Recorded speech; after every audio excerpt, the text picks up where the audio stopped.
उत्तराखंड से शुरू होगी मुख्यमंत्री युवा भविष्य निर्माण योजना। प्रतियोगी परीक्षाओं पर ऑनलाइन कोचिंग मिलेगी मुफ्त। कांवड़ मेले में पहुंचे 5 करोड़ शिव भक्त। सीएम धामी ने आस्था का स्वरूप बताकर जताया श्रद्धालुओं का आभार। चारधाम यात्रा ने बनाया कीर्तिमान। 114 दिन में 47 लाख से अधिक श्रद्धालु पहुंचे।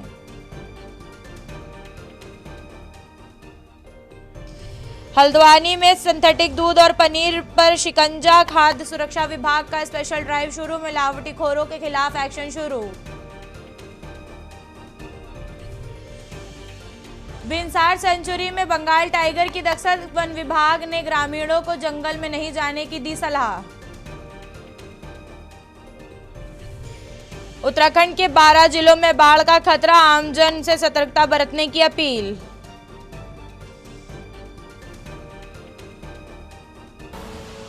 आप देख रहे हैं के न्यूज, खबरों का सारथी।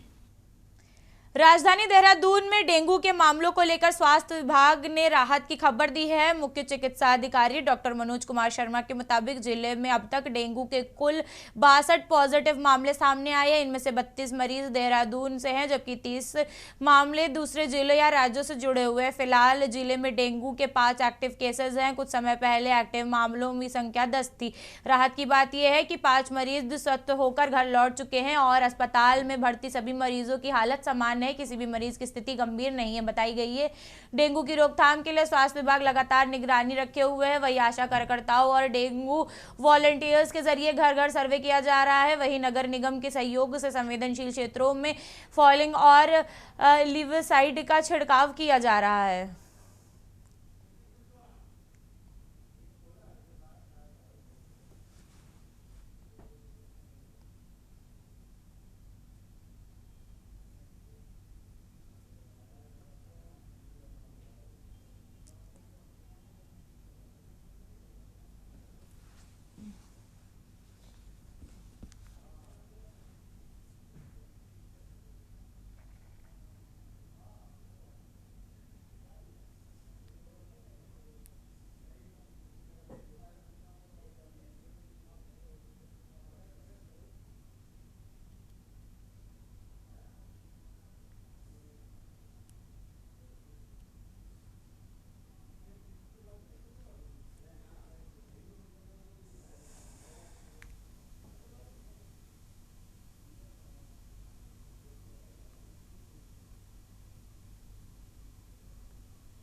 देहरादून में घरेलू गैस उपभोक्ताओं के लिए ई-केवाईसी करना अनिवार्य कर दिया गया है। जिला पूर्ति अधिकारी के अग्रवाल ने जानकारी दी है कि जिले में घरेलू गैस कनेक्शनों की कुल संख्या 7,73,000 से अधिक है, जिसमें से करीब 6 लाख उपभोक्ताओं ने अपनी केवाईसी पूरी नहीं करवाई है।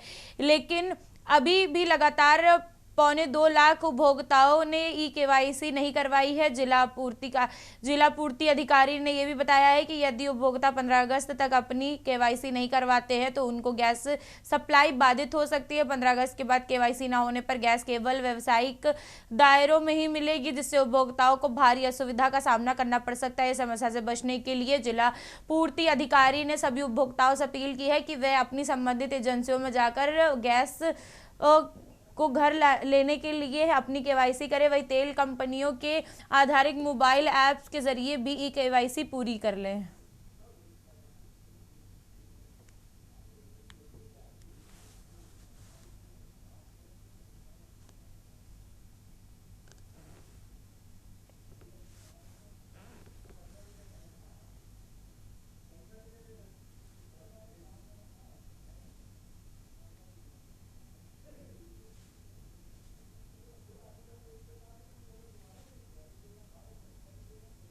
जनपद देहरादून में घरेलू गैस कनेक्शनों की संख्या 7,73,000 से अधिक है और अभी तक जो है करीब 1.25 लाख कंज्यूमर ऐसे हैं जिन्होंने अभी तक KYC नहीं कराई है।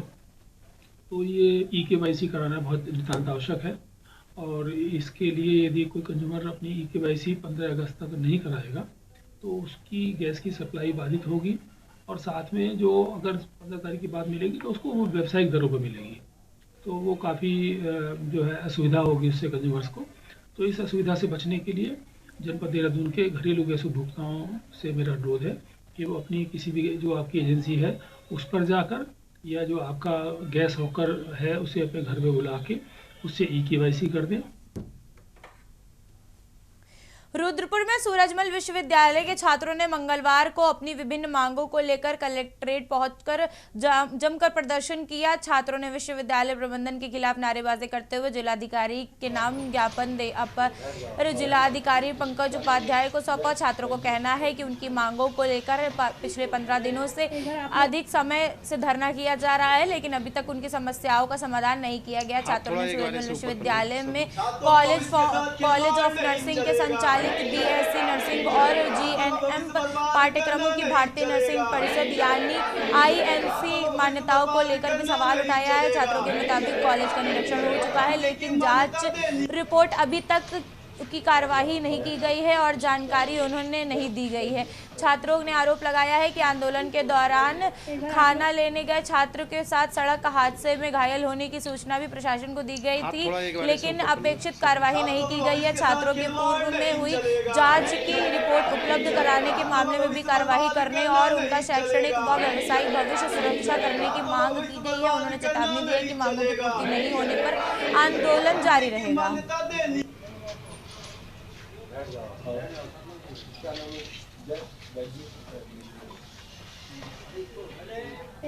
सर हमारी मांग इतनी सी है क्योंकि अभी कुछ समय पहले ही हमारा एक साथी है जिसका एक्सीडेंट हो गया था सामान लेने के लिए।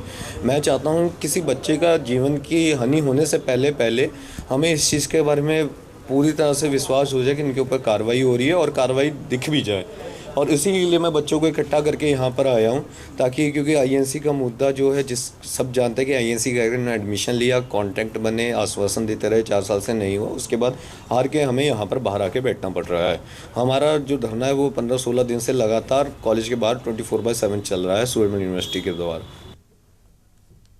धर्मनगरी हरिद्वार में करोड़ों शिव भक्तों की आस्था का केंद्र रहा है। वहीं कांवड़ मेला संपन्न होने के बाद अब नगर निगम के सामने गंगा घाटों की फिर से स्वच्छता और व्यवस्था करने की बड़ी चुनौती सामने आई है। कांवड़ यात्रा के दौरान देशभक्त से करीब 450 करोड़ शिव भक्त हरिद्वार पहुंचे थे, जिसमें से हर की पौड़ी और आसपास के घाटों में गंगा जल लेकर अपने गंतव्यों की ओर प्रस्थान किए। मेले के दौरान नगर निगम की टीमें लगातार सफाई व्यवस्था में जुटी रही, लेकिन अब मेला समाप्त होने के बाद हर की पौड़ी समेत आसपास के गंगा घाटों पर व्यापक स्तर पर विशेष सफाई अभियान चलाया जा रहा है। नगर निगम की बड़ी संख्या में सफाई कर्मचारियों को मैदान में उतारा है। वही घाटों से कूड़ा उठाने को लेकर उसे निस्तारण तक का काम तेजी से चल रहा है। नगर आयुक्त नंदन कुमार ने खुद हर की पौड़ी पहुंचकर सफाई व्यवस्था का जायजा लिया और अधिकारियों व कर्मचारियों को निर्देश दिए कि घाटों की जल्द से जल्द साफ सफाई पूरी की जाए। और नगर आयुक्त के मुताबिक कावड़ मेले के दौरान हर की पौड़ी और आसपास के गंगा घाटों पर बड़ी मात्रा में कूड़ा जमा हो गया था, जिसका अब अनुमान करीब 7,000 मीट्रिक टन लगाया जा रहा है। नगर निगम की कोशिश है कि विशेष अभियान चलाकर आज रात तक हर की पौड़ी सहित प्रमुख घाटों का कूड़ा हटाने का काम पूरा किया जा सके। इसके लिए टीम सफाइयों को लगातार शिफ्ट में लगा रही है ताकि कावड़ मेले के बाद गंगा घाटों को दोबारा स्वच्छ और श्रद्धालुओं के लिए व्यवस्थित रूप से सुचारू चलाया जाए।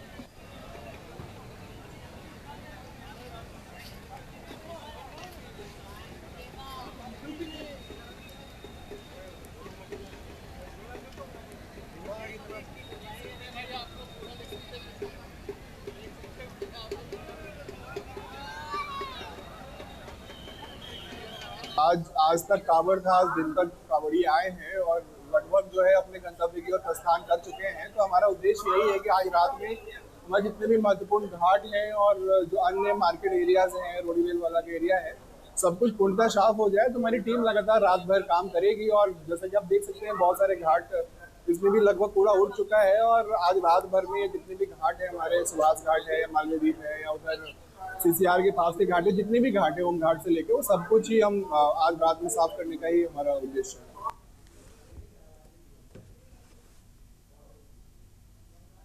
खबर देहरादून से है, जहां प्रदेश भाजपा इन दिनों युवा संवाद के कार्यक्रम आयोजित कर युवाओं को भाजपा की रीति नीति से प्रेरित कर अपनी ओर आकर्षित करने में जुटी हुई है। लेकिन वहीं कांग्रेस का मानना है कि भाजपा को युवाओं की याद अब आ रही है। इसके बाद भी भाजपा ही सरकार में युवाओं के हितों का ध्यान नहीं रख रही है। वहीं भाजपा में इस विषय पर विपक्ष का पर निशाना साधा है। भाजपा प्रदेश मंत्री कुंदन परिहार ने कहा है कि कांग्रेस ने लंबे समय तक देश और प्रदेश में राज किया है, लेकिन युवाओं के हित में कोई कार्य नहीं किया है, बल्कि हमेशा खिलवाड़ ही किया है। उनका कहना है कि कांग्रेस ने युवाओं को योजनाओं से दूर रखा और उनके भविष्य के साथ कटुता किया है। प्रदेश महामंत्री का कहना है कि आज उत्तराखंड में सीएम पुष्कर सिंह धामी के नेतृत्व में युवा सोच और सरकार काम कर रही है।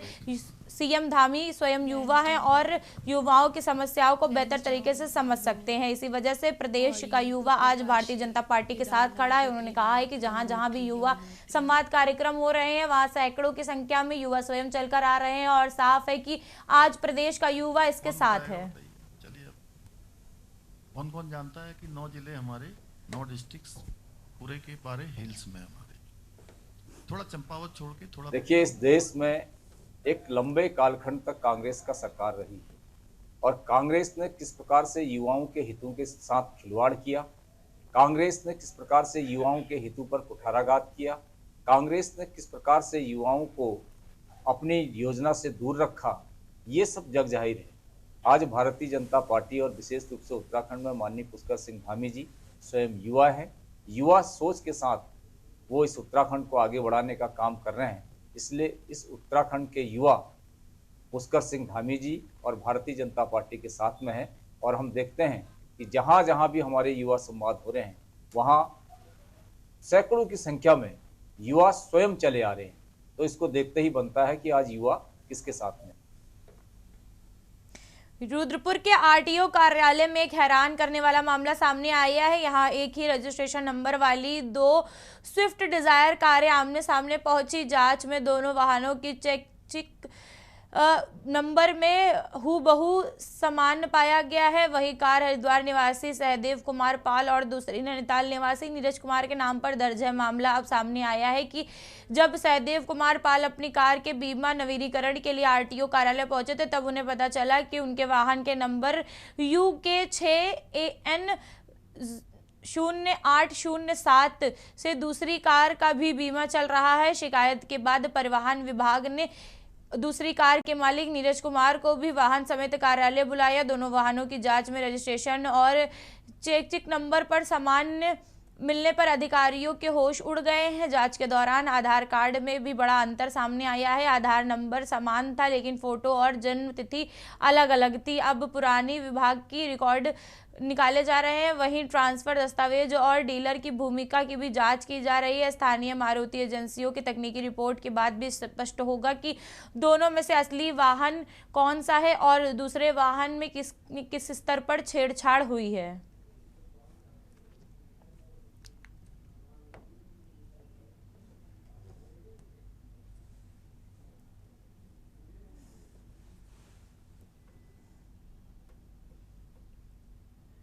हमारी एक गाड़ी थी जो कि कुछ कारण से मतलब ऐसा हो रखा था कि एक नंबर की 2 गाड़ियाँ चल रही थी। तो इस करके जो है हमें बुलाया था। हमने मतलब एक यहाँ पे शिकायत भी दी थी कि भाई ऐसे हमने इंश्योरेंस करने के गए थे और हमें पता चला कि हमारे नाम से एक इंश्योरेंस नहीं हो पा रहा, दूसरे इंश्योरेंस हो गया है। तो इस करके जो है हमने छानबीन करी तो पता चला कि एक गाड़ी और चल रही है इसी नंबर पे। तो फिर हमने जानकारी निकाली तो इसलिए यहाँ पे हम आए। सूचना मिली थी जो सहदेव जी है इंश्योरेंस करा रहे थे, उनकी गाड़ी का इंश्योरेंस जब नहीं हुआ तो वो गाड़ी मेरे नाम से शो हो रही थी। अच्छा। और जो गाड़ी मुझसे ली तो मेरे आरटीओ से नाम हुई थी गाड़ी ये UK06AN 0807 और ये मैंने तीसरे ऑनर मोहम्मद जफर से ली है। अच्छा, आपने मोहम्मद जाफर से ली है? जो किला खड़ा कर जो आती है। तो अभी क्या क्या कह रहे हैं सर, 4-5 दिन के बाद जब पूरे एजेंसी से आ जाएगा तो उसके बाद आपको एक लेटर भेजा जाएगा जांच पड़ताल के लिए। डोईवाला में परवादून बार एसोसिएशन डोईवाला के चैम्बर निर्माण की दिशा में मंगलवार को महत्वपूर्ण कदम उठाया गया है। बार एसोसिएशन के प्रांगण में आयोजित कार्यक्रम में डोईवाला विधायक ब्रजभूषण गैरोल ने विधित पूजा अर्चना करके बार चैम्बर निर्माण कार्य का शिलान्यास किया है। वहीं विधायक निधि के बनने वाले अधिवक्ताओं के चैम्बर निर्माण कार्य का शिलान्यास करते हुए विधायक ने कहा कि अधिवक्ताओं को बेहतर सुविधा उपलब्ध कराने के लिए आवश्यक विकास कार्यों में हर संभव सहयोग किया जाएगा। कार्यक्रम में विशिष्ट अतिथि पूर्व दर्ज राज्य मंत्री करण वोरा, बार एसोसिएशन अध्यक्ष फूल सिंह वर्मा, महामंत्री मनोहर सैनी समेत बड़ी संख्या में अधिवक्ता और क्षेत्र के लोग मौजूद रहे। बार एसोसिएशन के पदाधिकारी और अधिवक्ताओं ने चैम्बर निर्माण के लिए विधायक निधि से सहयोग दिए जाने पर विधायक का आभार जताया।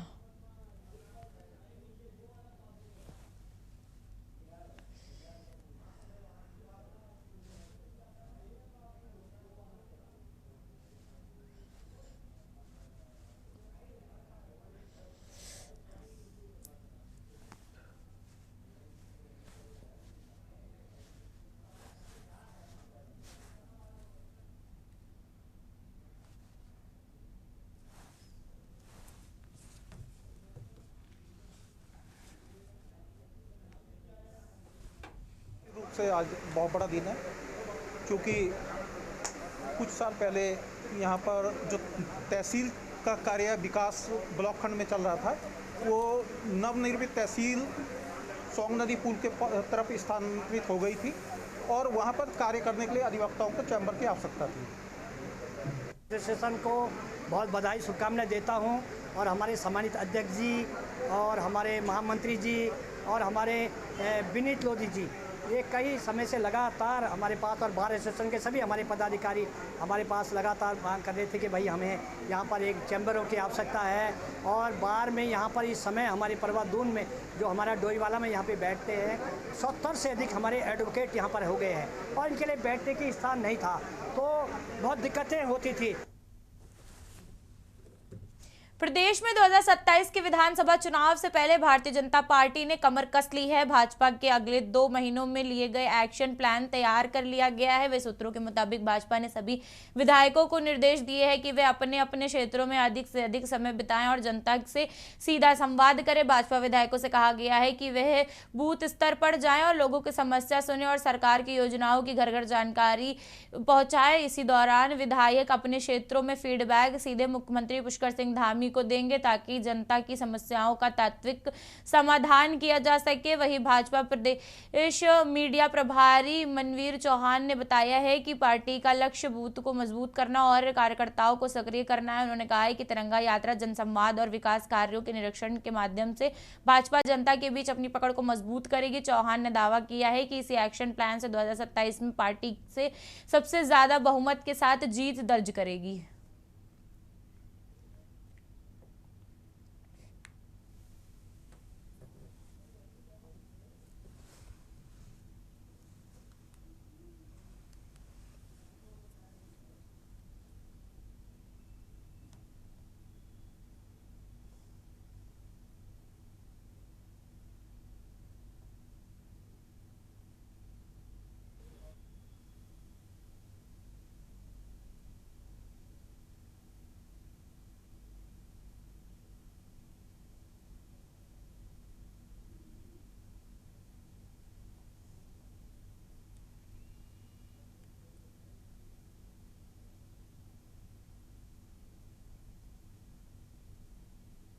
कि हमारी भारतीय जनता पार्टी की जो कोर कमेटी है प्रदेश की, उसकी बैठक राष्ट्रीय अध्यक्ष आदरणीय नितिन नवीन जी ने दिल्ली में ली और उसमें सभी कोर समिति के सदस्यों ने, आदरणीय मुख्यमंत्री ने, प्रदेश अध्यक्ष ने, सभी लोगों ने उसमें भाग लिया और 2027 के चुनाव को लेकर के उसमें रणनीति तय की गई और हमारे आगामी चुनाव की दृष्टि से क्या क्या कार्यक्रम रहने वाले हैं उसको लेकर के विस्तृत योजना बनाई गई। इसमें चाहे बूथ सशक्तिकरण का अभियान हो, चाहे शक्ति केंद्रों की बैठक हो, चाहे ये तिरंगा यात्रा का अभियान हो, अन्य कई कार्यक्रम उसमें संगठनात्मक और सरकार के बनाए गए हैं।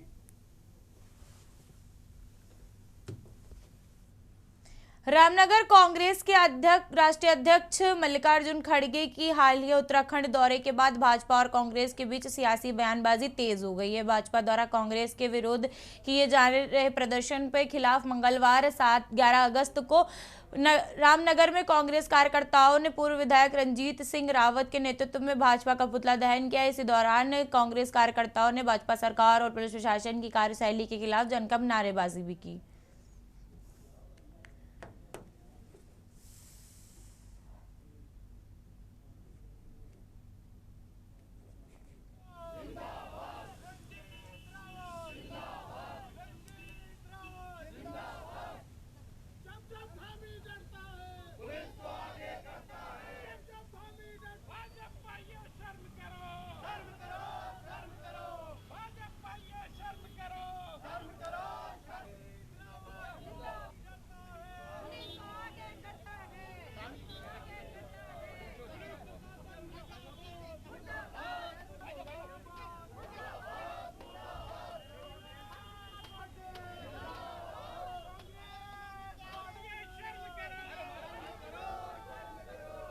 आठ तारीख को हमारे राष्ट्रीय अध्यक्ष खड़गे जी के आने पर जो रैली कांग्रेस ने की थी और उसमें जिस तरह से पुलिस प्रशासन द्वारा हमारे कार्यकर्ताओं को रैली स्थल में आने से रोका गया था और उस पर हमारे प्रदेश नेतृत्व ने पुलिस कार्यालय जाके पुलिस का विरोध किया था। उस पर भारतीय जनता पार्टी के लोग बड़ी निर्लज्जता से कांग्रेस का पुतला फूंक रहे हैं। तो उसके विरोध में आज प्रदेश नेतृत्व के आह्वान पर हमने रामनगर में ही नहीं पूरे प्रदेश में जो है भाजपा सरकार का पुतला फूंक रहे हैं और उनसे कहना चाहते हैं हमारा संविधान हमें रैली करने, हमें अपनी बात को लोगों तक रखने की आज़ादी देता है और अगर कोई भी पुलिस या दूसरे प्रशासन के लोग उसमें बाधा बनेंगे तो हम उससे डरने वाले लोग नहीं हैं।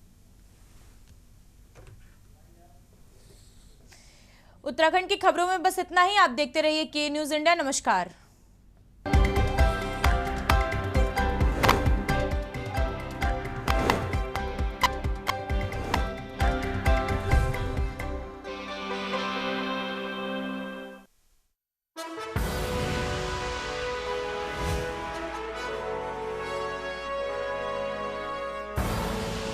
आप देख रहे हैं के न्यूज़, खबरों का सारथी।